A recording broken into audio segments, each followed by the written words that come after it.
Hello everybody, and welcome to a new episode of Gaming in the Wild, a video games podcast about games from the artistic, creative side of the tracks, from indie to AAA. My name's John, I'm your host. I'm a journalist based out in Reykjavik, Iceland. It's actually a really beautiful night here right now as I'm recording this. If I look to my right out of the windows of my apartment, I can see beautiful rippling pink clouds. The sun is getting higher in the sky now. It's 20 past 10 at night and we still have beautiful pink sunlight. The sun seems to rise in such a specific way here and move across the sky in such a specific way in Iceland. It's like it comes at us kind of horizontally, especially in the evening time in the summer, and it casts really long shadows and makes everything look very dramatic and kind of sun-drenched and pink. And if I look to my left, I can see Mount Esja, the mountain that overlooks Faxaflói, the main bay that Reykjavik sits on. And Esja is drenched in pink light too. It's beautiful. Summer in Iceland is really beautiful. If you haven't been here at that time of year, I really recommend it. Perhaps especially this year, because usually we are swamped with tourists in the summer, to the degree at which there are more tourists in Iceland than Icelanders or people who live here like me. But that's all calmed down at the minute because of the current global situation. So if you have been thinking of coming out here at any point and you're all vaccinated and have a sense of adventure, then this might be the time to do it. But I'm not outside in the sun. It gets pretty cold also, I will say. So even on a nice day, it's like 10 degrees right now in the sun. So today I was actually listening to some football, listening to the kind of wind-up of this season's UK football season, watching my team Arsenal win a rare game, and then I played a couple video games. And the main game that I've been playing this week is quite unusual for me. It's a kind of a deck-building game with strategic combat and a fairy tale vibe. It's been on my mind to play it for a few months, but I finally got around to it, and that is Iris and the Giant. A really fun game that I'm looking forward to talking about. I realised as I was making my notes for this game that across the 55 episodes of the podcast so far, this is actually the 100th game that I've reviewed. And I guess the format has changed and solidified across time. At first I was doing several games per episode with short sort of 4 or 5 minute sound bites about them. But as time has progressed, I've tried to focus on one game per episode mainly, with a slightly more in-depth review of 10 or 20 minutes. And I think it's benefited from that. If you're a regular listener in the Discord or have me on Twitter, my ears are always open for feedback to hear what people like. So if you've listened to some of those old 4 or 5 game episodes with a lot squeezed in and preferred them, or if you enjoy these new kind of more deep dive-ish reviews that I'm doing now, feel free to let me know. I always like to incorporate feedback and hear what people are thinking and keep tuning the format of the show. But I did play a couple of other things too. It's still under embargo, so I can't review it yet, but I have been playing Subnautica Below Zero on the Switch. I was lucky enough to get a review code for that one, but I can't talk about it for another few days until the embargo lifts. So I will be talking about that one in future episodes. I also, after playing Iris and the Giant and completing it, I thought I'd like to see more of what's going on with card-based games. And I remembered that I have one more in my backlog called Signs of the Sojourner. So I fired that one up today and was kind of transfixed by it actually. I went through the entire game in one sitting and had a really nice time with it. It reminded me of Pyre a little bit, the kind of the lost gem of the Supergiant family, if you can say that any Supergiant game is a lost gem, but most people seem to have played Bastion or Transistor and Hades. Less people have played Pyre, possibly because it's only on Mac and PC right now, although it must come to consoles eventually. And it reminded me of Pyre a lot, but instead of this sort of sports game that is at the centre of Pyre, which is also a bit of a visual novel, I have done an episode on that game if you're interested. This one had a card system based around conversation, where you have to communicate with people using symbols that you both understand from a language of different conversational symbols. And I found it fascinating. I kind of played it a certain way as I was just learning the ropes. I kind of went around the entire map. You have the option of staying with a train, a merchant train, to traverse the map with them, or going it on your own. I went on my own, I got a set outcome, I got an ending, not a good ending, not a terrible ending, but not the good ending, I imagine. And so I think I'm going to play that one again, and perhaps I'll talk about it next week, now that I understand what the game is all about and have a bit more of a feel for it as a card-based role-playing game. I'm looking forward to taking a second run and seeing what I can uncover on that run. And I think I will also take a look at the Solitaire Conspiracy. It's a card-based game based on a role-playing, flashy, kind of modernised version of the card game Solitaire by the Bithell studio, who made Thomas Was Alone and a bunch of other great games. So, yeah, I'm all about the card-based games right now, which is a bit of an unexpected swerve. But the systems of Iris and the Giant were so curious to me, it made me interested in what people are doing with that as a genre. So expect a few more reviews of card-based games. It's a new frontier for me. I've never played them before, and it's been an interesting time. But before I get into talking about Iris and the Giant more fully, I will quickly mention that this show has a Patreon. It's listener-supported, and you can join up for as little as $1 a month, or $3 or $5 or euros a pound, based on where you are. So whether you're a first-time listener who likes what you hear today, or a long-time listener who'd like to show your support for the show, and to join the community of listeners around the show that keeps it ticking on and keeps that momentum going, you can go to patreon.com/gaminginthewild to join up.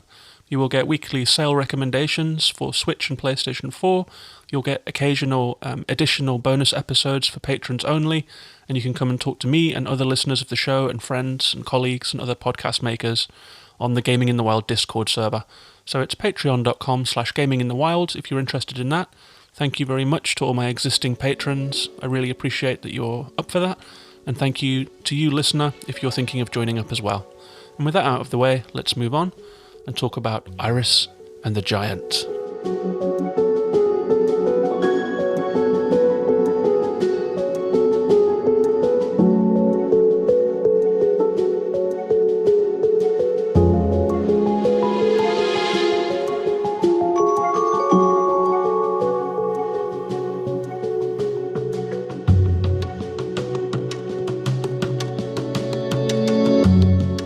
So Iris and the Giant is a 2020 game made by a solo developer, made by the French developer Louis Rigaud, a maker of animation and children's books and video games. I believe this might be their first video game released as a solo project, but looking at Louis's website, he's done a lot of cool stuff. He's done card games and kind of culture geared towards kids, and it does have a strong fairy tale feeling to it, which you can probably hear from the in the great score for the game, which has a kind of a Danny Elfman quality about it. The game was published by Goblins with a Z Publishing, a small publisher specialising in strategy games.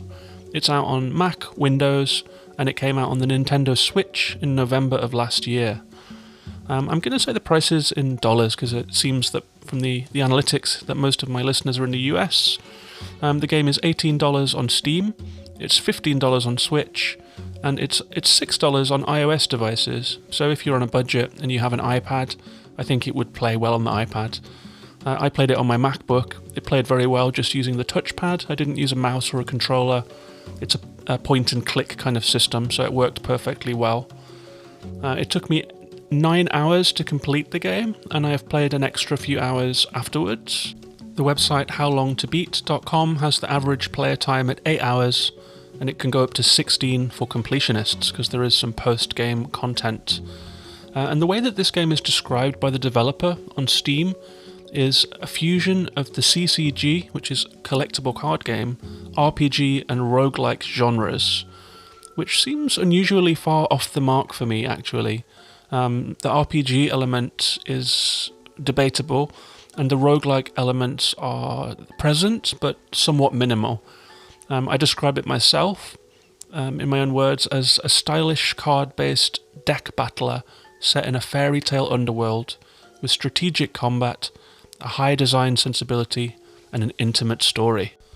And in terms of the critical response to the game, it's been pretty thin on the ground, actually. On the Wikipedia page for the game, it says Iris and the Giant did not get much attention from video games critics upon its release, which is kind of sad. But I went onto Metacritic to see what is there. There aren't many. There's 3 or 4 reviews on each format. Not really enough for Metacritic to come up with an average score. But the reviews that are there rated it between 8 and 10 out of 10. And the user scores are a little different. It varies between 6 out of 10 across the PC, Switch and iOS. Some people rated it a 0 or a 4, some people rated it a 10. So it seems like it's been a little bit divisive. And from reading the comments, that seemed to be based largely on people's difficulty with the central mechanics of the game. Some people did not gel with it and perhaps liked the look of it, because it does look very, very good. It's a very appealing looking game. It has a beautiful visual style. Everything is kind of hand-drawn in a kind of illustration kind of way. There are lots of bold shapes and blocked out areas of colour. It looks like it was digitally drawn, using like a pad and an electronic pen to capture the marks of an artist.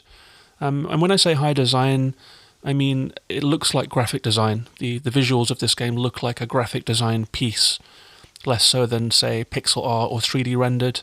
It looks like the kind of thing that you could see quite happily on the side of a mug or on the cover of a kid's book or something like that. It's very, very appealing. It's very cool. Check out some screenshots and you'll see what I mean. And these definitions of the game have a lot of terms flying around, so for people that have perhaps not encountered this stuff before, I'll give a quick rundown. A deck building game would be a game where you have to collect cards by progressing through the game, and as you get more cards, more actions become available to you. A deck battler is that kind of deck building game, except you use the cards for battle. And I actually had a little thread on Twitter this week complaining a little bit about roguelike mechanics and roguelike mechanics or run-based games. And there was a little bit of a debate in the thread about the definition. Roguelike games, you probably know this already if you're a gamer and a regular listener, but for the uninitiated, a roguelike game, there was a game called Rogue where you start at the beginning, you progress through the game, when you die you lose all your progress and you start again. And games that are based on that model have become known as roguelikes. There's been a kind of an evolution in that genre where you come through the game, you pass through the game, you die, you go back to the beginning, but you take with you some accrued value, for example power-ups or extra abilities. And that's become known as the roguelite genre because it has elements of rogue but is a bit different. Although I think in the common discourse, because there's been such a new appreciation and a sheer amount of roguelike games being released, these terms have become interchangeable and not that distinguishable from each other. So I'm going to refer to these kinds of games as roguelikes. I think that under the roguelike umbrella, you have hardcore roguelikes that don't give you power-ups and carryovers and earned points and so forth. And you have extreme roguelites that just have some elements of randomization. But the thing that all of these games have in common is that they are run-based and that you start from the beginning each time with varying degrees of carryover. But enough about gamer terminology. In this game you play as Iris, who is a sensitive child with a big mane of hair and like a tiny little face and big expressive eyes, very simply rendered. And the game begins with a kind of a hand-drawn cartoon of Iris going to school. She's bullied at school. You see the jeering faces of kids around her and she has a hard time. She's a sensitive kid. And the game begins when Iris gets up onto a high diving board and she sees all of these faces looking up, laughing and pointing at her, and jumps from the diving board. She plunges into the water, and as she hits the water, she's transported beneath into an underworld, a watery underworld that is, I guess, representative of her psychological state. You could say that she's gone into her own imagination, that she's gone inward into her own mind and personality, that she's retreated from the world to think about what's happening. And the combat in the game, using these cards to overcome her own demons, is a kind of a narrative about overcoming one's personal frailties and one's personal demons. So that's the kind of the main gist of the game. It's a little bit like Gris in that way, if you've played that one. It's another game where you start off with only one colour, but as colour returns into the life of this depressed protagonist, colour returns to the world. Iris and the Giant has a similar framework around it. There's games like Sea of Solitude are like that as well. There seems to be an uptick in games that talk about anxiety and depression in quite interesting ways, and Iris and the Giant is one of them. So after the cutscene where Iris is sailed across the River Styx by a ferryman, she arrives at a mysterious labyrinth. She comes out of the boat, comes up some steps, and you go straight into the first combat arena of the game, which is where all the gameplay happens. It's on a grid of usually 4 down and maybe 10 across. Iris takes up one square. Enemies and land features take up the others, and they're very nicely drawn. You'll start off in some caves deep underground, and as you progress the nicely drawn environment, you'll come through different kind of scenarios. The enemies that you face will evolve and change, get more complicated, and you'll discover things like secret passages. Each run that you take, you have the aim of reaching the top of the labyrinth, and if you die, you are jettisoned back to the beginning for a new run at the game. And you start off with just a handful of cards. Cards are stored in a kind of a bag. You can click on your bag to see what cards you have in your inventory at any given time, but you can only hold a certain amount in your hands. You start off with 3, and the first cards that Iris gets are sword cards. Pretty simple. You click on a sword card, you click on the card you'd like to use, you click on the enemy you'd like to use it on. If it's a hand-to-hand weapon like a sword or an axe, you can only hit enemies that are adjacent to you. But then you'll get weapons later on like a whip or a bow. The whip can pull things towards you. The bow can be used to hit enemies that are further away. And so you have to kind of be very strategic about how you use the cards, because when you kill an enemy, it disappears, and whatever is behind it moves towards Iris from right to left. So the enemies are basically refreshing as you kill them, and you have to consider your strategy in which ones you'll take out first. For example, if you have a bunch of archers at the back of the screen, you know they can all hit you on the monster's turn. And so you want to use your turn to take out as many archers as possible to save yourself from a volley of arrows that's going to come in.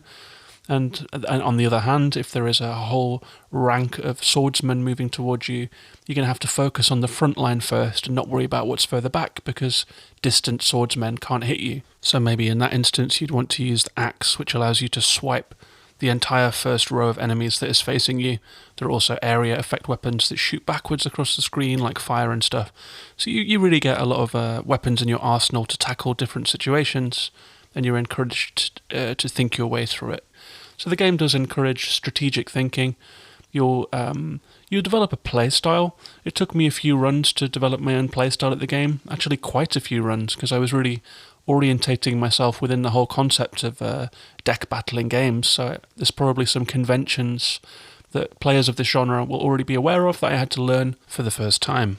But after you've completed a level and you've taken out all of the baddies, and you've progressed from left to right as far as you can go, a stairway will appear, and as soon as Iris can get a path to it, which can be by killing all of the enemies, or it can happen if you have a whip card and the stairway is on the screen, you can pull the stairway towards you. Then you'll get to leave the level and go up to the next level.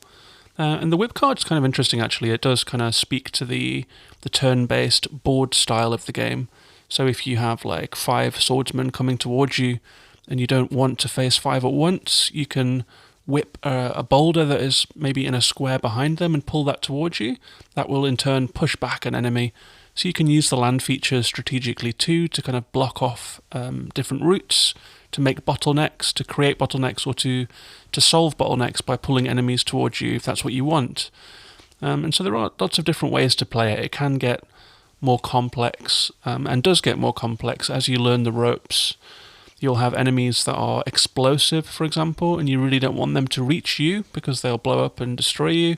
So what you have to do is actually use an arrow or a ranged weapon to hit them when they're further out, and they'll have an area of effect and destroy some monsters in their vicinity. There are also enemies that steal your cards using a kind of a scythe, and you really don't want them getting close to you, so you have to take them out before they get to you because they're going to start stealing your cards. Maybe my least favourite enemy in the game is a kind of a snaky creature that has a red dagger, and when you see that one, it's bad times, because if that one hits you, it will not only take 3 points of your health, but it will reduce your overall health by 3 points, making the rest of the game's progress more difficult. So there's quite a range of enemies there, from mini bosses that are kind of have armor, which means you have to hit them several times, to enemies that are going to lob things at you from far away, to enemies that provide buffs to other enemies around them. Like you'll get these little bats that are pretty harmless, but any enemy that is adjacent to them will get a shield icon, which means it can't be destroyed until you've taken out the bat first. There is also destructible scenery. So if your way is blocked by a wall of boulders, you can swipe them down, usually in 2 hits. And so there's a really wide variety of enemies to face, and you'll get them in increasingly complicated combinations. So each one is introduced to you kind of gently, but by the end of the game, obviously, you're facing all kinds of enemies of all different types, with different types of attacks, different types of defenses, and that makes for more complicated strategic battles. And I will say that it's kind of quite a simple game to play in some ways. Like, there is a bit of a steep learning curve at the beginning, but maybe that's just me coming to deck battling games for the first time. But it did feel to me like you're kind of thrown in at the deep end. My first couple of hours were actually quite painful. There was lots of early deaths and frustration. But that could also be a game design feature, because at the start of the game, you really don't have many cards, you don't have many attributes, you don't have many boons and different helpful power-ups that you'll win as you progress through the game, and you'll take them with you on your next run. So in theory, it starts off hard and gets easier over time. I found that a bit frustrating. The early hours were the hardest, but more on that later. Just to finish rounding out the description of the mechanics, you have a limited number of cards. If you run out of cards, you die. You can also get these despair cards, and if they fill your hand completely, they take over, and you die then too. You can play them by playing them on yourself and taking away your hit points. They're kind of like anti-cards that affect Iris negatively, so it's best not to stack up too many of them. Certain types of enemies will lay them on you, and they'll go into your card purse and be pulled out at random, just like all the other cards. But the way that you'd replenish your cards, the main way is by finding chests, and those will progress across the screen from right to left in the same way as enemies. If you're running low on cards, you can whip a chest and pull it to you. So you can kind of extend your turn by pulling a chest to you and opening that, getting new cards. There are other crystals on the floor sometimes that you can pick up, and the more crystals that you get, the more skills you can choose for that run. And skills vary. There are lots of different ones. One will turn your bow and arrow into an area effect weapon. You can power it up so that it has 2 arrows and hits 2 squares next to each other, and then 3. You can power up your bow so that you can use all of the bow cards that are in your hand at any one time, which allows you to take, 3 consecutive moves kind of before the monsters get their turn. You can always use swords consecutively. You can always play all of the swords in your hand. You will also find some enemies carry scythes, and if you steal a scythe from them, then you can carry that scythe and use it again to steal cards from your enemies. So there are various ways to replenish your cards. And replenishing your cards, keeping a good balanced stock of like a shield or healing cards or hand-to-hand weapons or ranged weapons or magic attacks, it's kind of important to try and keep a high stock of cards as you come through the game to get every opportunity you can to open a chest, even if it means battling past the stairway, which is the level exit, just in order to build up your stash of cards, because the last thing you want is to run out and die. But once you get your head around that idea that it's actually worth continuing to fight to replenish your stash of cards, the game does get a lot easier. And it gets a lot easier as well because from run to run, the things that carry across are skills that allow you to hold more cards in your hand at any one time, or to access new types of cards that will appear in chests, or to pick more weapons. When you open a chest, you'll get a choice of bows, swords, axes, shields, etc. And as you come through the game, one of the skills that you get is the ability to pick 3 different types of weapon instead of 2. And so at the start of the game, you might run out of cards quite often, but as you progress through the game and you start to build Iris up as a character, it's a rarity for you to run out of cards. If anything, you'll have too many.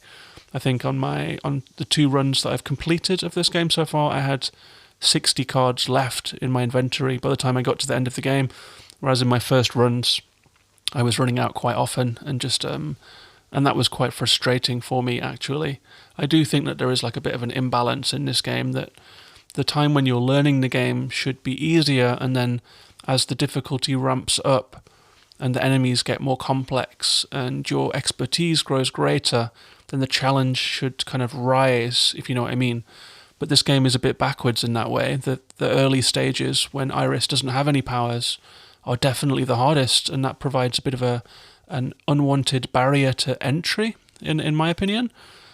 But the game is appealing enough that I managed to get through that entry barrier, and to progress through it. And by the end of the game, I was pretty happy with it. I really liked it, actually, as an experience. And I did actually come back after the credits had rolled to take on some of those additional challenge modes, which is quite rare for me. Often when the credits roll, I struggle to maintain an interest in kind of post-credit content or DLC. But in the case of this game, it is quite addictive once you get into it. It's a really satisfying system and a good gameplay loop.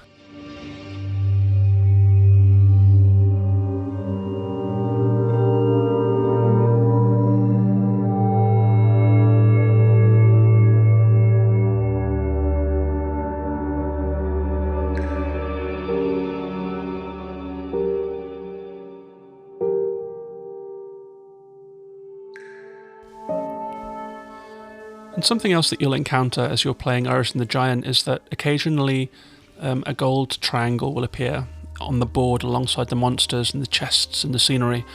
And when you get one of those, you'll access one of Iris's memories, and those memories tell you one at a time the story of Iris, of the difficulties she's had, socializing and kind of finding her voice is a theme of the game. And she'll have these kind of heartfelt conversations with her dad. And these kind of appear just as a single kind of slightly animated cutscene, just 5 or 10 seconds in length. But every time you get a memory, you can go into the menu after your run, and you can pick skills that you'll carry through to the next round, to the next run of the game. And by the end, I think I had 10 or 11 different skills on Iris, the most important of which is the chance to not die when your health reaches 0. It gives you an extra turn to heal or to try and rearrange the board so that no one can hit you.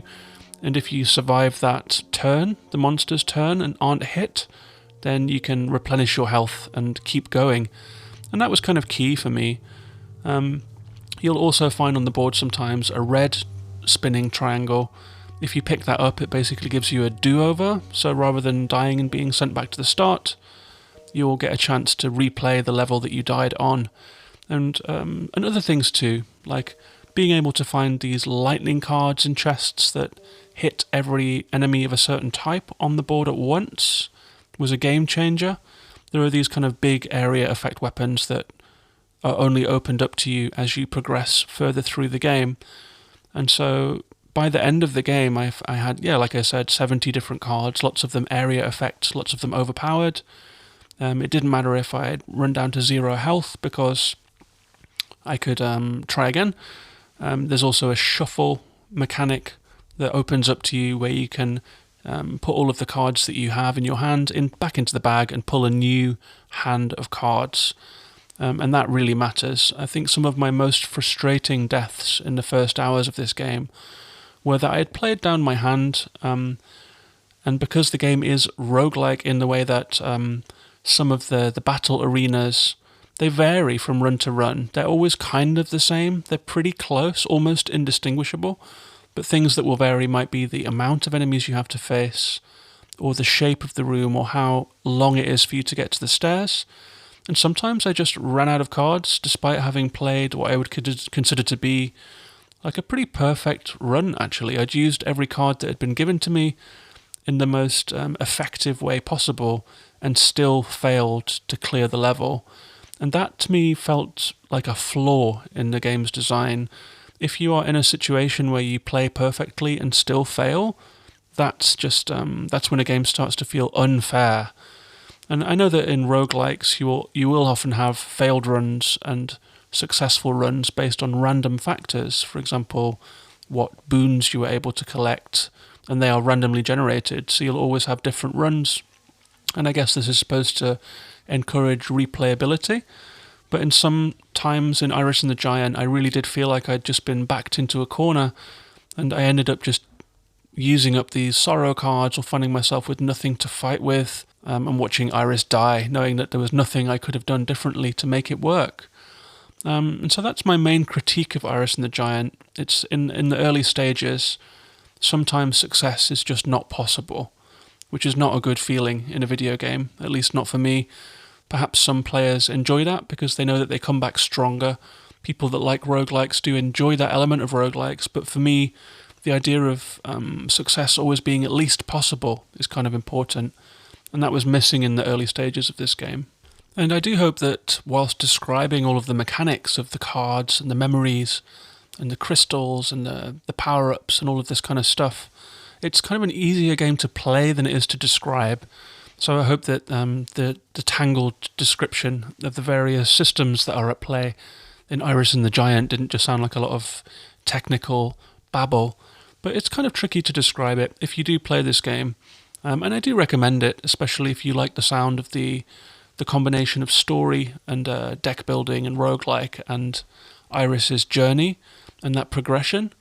I would recommend it if you like the sound of what you've heard. It's very well made, it's very well carefully constructed, the music is excellent, the visuals are excellent. I think the story is quite well judged, and these stories about anxiety and depression aren't always, but this one is quite well judged, even if it's kind of a kid's storybook style. It's an appealing game, and I really did enjoy the gameplay once I'd gotten my head around it and once I'd gotten through those painful first few hours. I'm sure that not everyone's experience will be the same with this game. Perhaps if you've got more experience with the kind of game, you'll have an easier time and just be able to enjoy it more fully. But it is a recommend from me.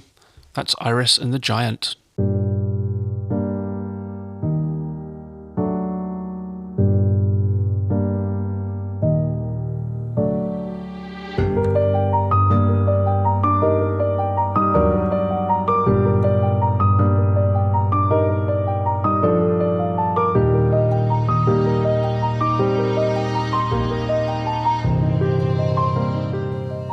As I'm hearing this piece of music, which is my favourite from the game, I think, I realised that I forgot to mention that there were bosses in the game too. This one is when you battle a kind of a chest that has teeth and unusual mechanics. There is also like a hydra, so there are a few bosses that require different approaches. They were quite interesting and fun too. So I hope you enjoyed hearing about Iris and the Giant. Really fun game. I would be quite curious to see how it plays on handheld actually, or on a touch screen.